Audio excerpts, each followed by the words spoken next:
हनुमत लेके मुनरिया कैसे पार भइल हो समुंदर।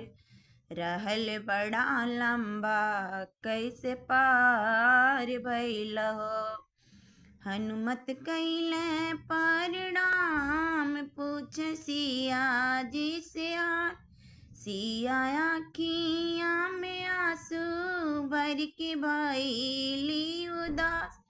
हनुमत कैसे हमार पता पा गइल हो समुंदर।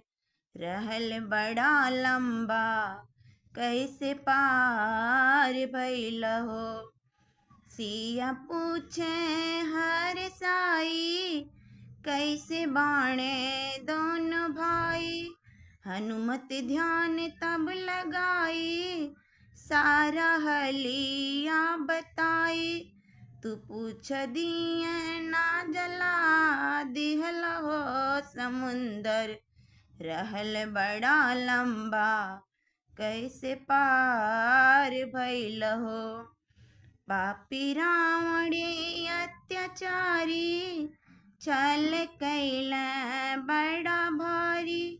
जब हम भिक्षा डाल गईली हमें लंका में लाके उतार दिहल हो समुंदर।